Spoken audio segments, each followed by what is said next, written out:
ថ្ងៃរះរៀបច្បារក្រពីសីលីរៀបចំកាយាបរត់យានធំផាសាប់ផាសាប់ផាសាប់ផាសាប់កង3ដែលភ្ញៀវតូចធំហាថ្ងៃហាខ្យល់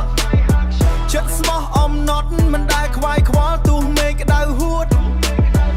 រអ៊ូមិនធ្លយរអ៊ូមិនធ្លយមិនដែលរីរែកខំប្រឹងរាល់ថ្ងៃ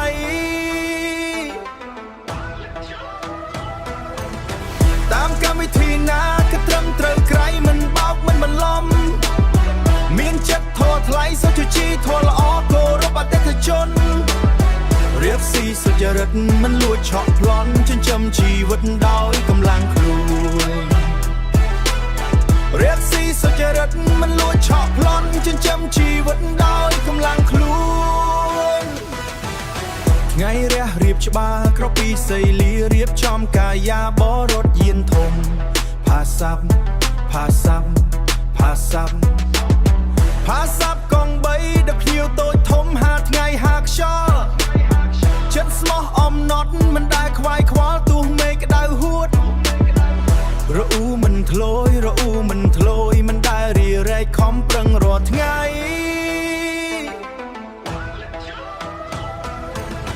តាមកម្មវិធីណាក៏ត្រឹមត្រូវក្រៃមិនបោកមិនបន្លំ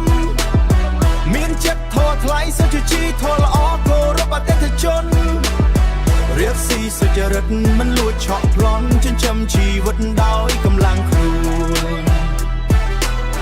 រៀបស៊ីសុចរិតមិនលួចឆក់ប្លន់ចិញ្ចឹមជីវិតដោយកម្លាំងខ្លួនតួហត់បែកញឹងមិនដែលរើសអើងមិនដែលរើសអើងមុខរបរថ្លៃថ្នូរតម្លៃខ្ពង់ខ្ពស់ក្នុងសង្គមជាតិអើ